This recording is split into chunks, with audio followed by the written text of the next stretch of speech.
यांनी नवाच दावा केलेला आहे तर मतचोरीचे आरोप आणि मतदार यादींमधील घोळासंदर्भात याआधी सुद्धा त्यांनी निवडणूक आयोगावर आणि केंद्र सरकारवर आरोप केले होते आणि आता आणखी नवे दावे ते करतायत। तर अनेक ठिकाणी न सांगताच मतदारांची नावंही कापली गेली असा खळबळजनक आरोप यांनी केलेला आहे आणि देशभरातील विविध मतदारसंघातील तपशील राहुल गांधींनी सादर केलेला आहे।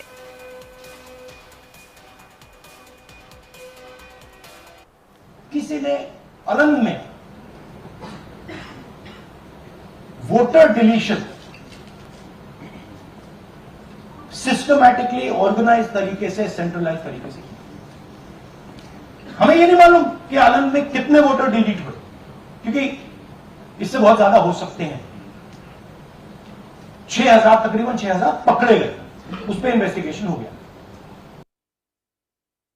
राहुल गांधी जी घुसपैठियों के साथ क्यों खड़े हैं? राहुल गांधी जी देश को जवाब दें, घुसपैठियों के साथ इनका क्या नाता है? राहुल गांधी जी देश को जवाब दें कि भारतीय लोकतंत्र के ऊपर बार बार प्रहार क्यों करते हैं? राहुल गांधी देश को जवाब दें कि इलेक्शन कमीशन को बार बार बदनाम करने का काम क्यों करते हैं?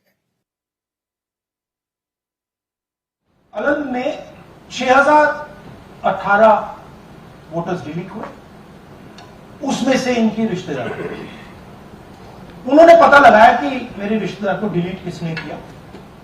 पता लगा कि पड़ोसी ने रिश्तेदार को डिलीट किया। बीएलओ ने जाके पड़ोसी से पूछा कि भाई आपने मेरे रिश्तेदार को क्यों डिलीट किया? पड़ोसी ने कहा मैंने तो नहीं किया। बीएलओ सस्पिशियस हो गई, शक पड़ा, उसने प्रोसेस चालू कर।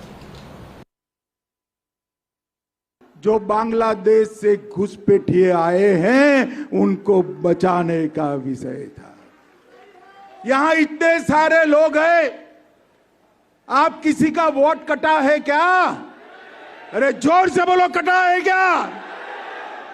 तो किसका कटा है? जोर से बोलो, किसका कटा है?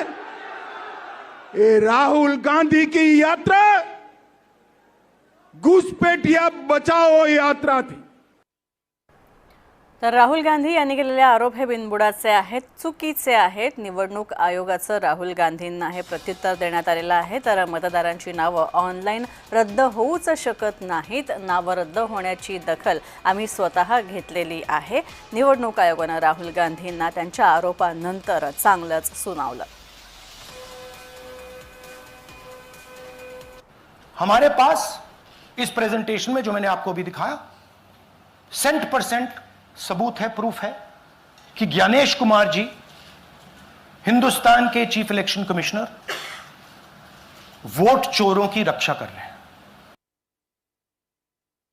जे निवडणूक आयोगाने त्यांना करायला सांगितलं होतं, जर त्यांचे पुरावे इतके ठोस होते तर मग त्याला लीगली कॉन्स्टिट्यूशनली त्यांनी उत्तर का नाही दिलं?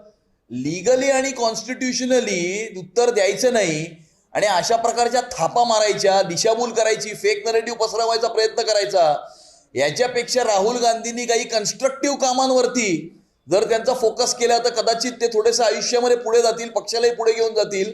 परंतु मला असं वाटतं की त्यांनीही ठरवलंय की स्वतःही खड्ड्यात जायचं, स्वतःच्या पक्षालाही खड्ड्यात घेऊन जायचं।